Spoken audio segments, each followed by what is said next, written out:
Welcome back to Midday Kentucky, everyone. Well, guess what? Every other Wednesday, we're going to be starting a brand new series, and it's going to be called Wednesday's Wealth. Now, we're going to be talking all about how to manage your money, issues that you might have with your money. So we needed to go to the man to get all the answers. With me, joining me today is Jonathan Davis, and you are the managing partner of JT Davis Asset Management. Welcome to the show, my friend. Thank you so much, Troy. Okay, so look, there are lots of questions, and I'm going to ask you questions for someone like me who's new to a state, okay, because there are the different tax laws for every state when it comes to state by state. If I wanted to start saving for money now, okay, Yes. 35-year-old, Yes. how much should someone be putting aside? The real key to saving control is to figure out, first of all, what your budget allows you to do. Because people have different amounts of money that they make. I mean, if someone's making $100,000 a year, that person is able to save a bit more than somebody who's making $30,000 a year. So the first thing to do is to figure out how much can you afford to save on a consistent, regular basis. That's more personal. Okay, I understand that, but is there a guideline? So if you say that you're earning 100,000 or someone's only earning 40,000, you might not be able to afford the 15%. Right. But do you suggest to put the money into a pre-tax, like a 401k type of fund? Yes, in general, pre-tax is better. It is better. Explain that to me why, because I also want to understand Yes, that. it's better because when you do a pre-tax type of investment, that money is not counted against you in that current tax year. So it effectively lowers your tax rate for the calendar year that you put the money in. Okay, I'm going to ask a silly question. Okay. Why is that better? That's better because you paid less in taxes by doing that. Less taxes is always better. All right, I get that. But then what about write-offs for the end of the year?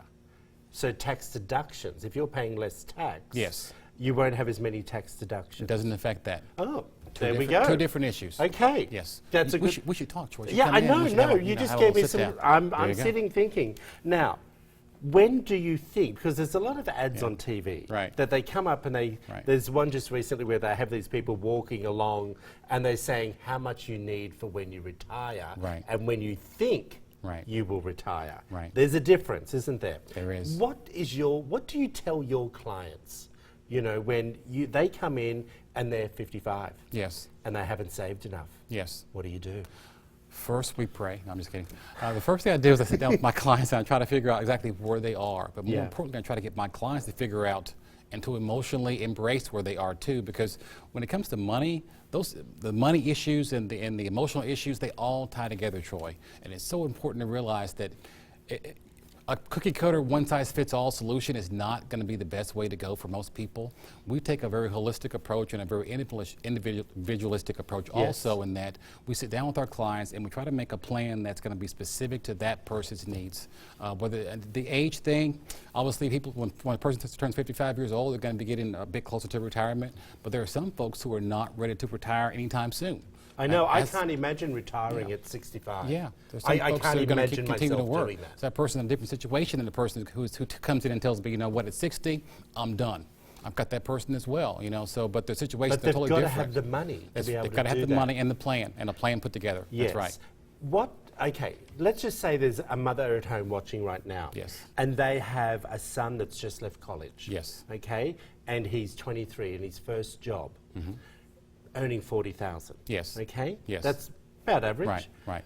What do you say? My grandmother used to say, $10 every week, son. Right. Do you know what I mean? Right. And she used to take the $10 from me. Right. But I remember when I moved to Sydney from the country, she gave it all back to me. She never put it in the bank. Which wonderful. Typical old Italian woman. But and she just gave me back the cash and she said, "Now this will help you get started in the big city." What do you say? I usually use an anecdote that I like to use with younger clients, and it's this. Two people, they're identical twins.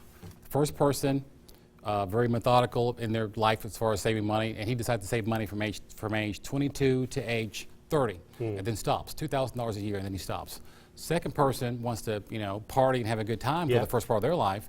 That person saves no money at all from 22 to 30, starts saving from age 30 to age 65. Trick question: who has the most money? The guy who just saved for 8 years, or the guy who saved from age 30 to age 65?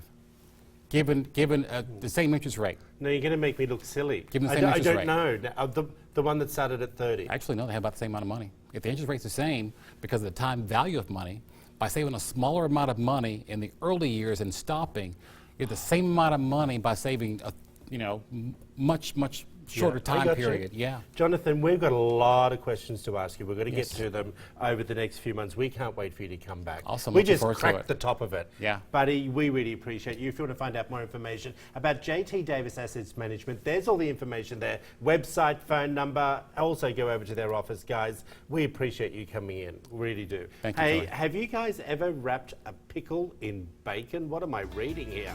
Alison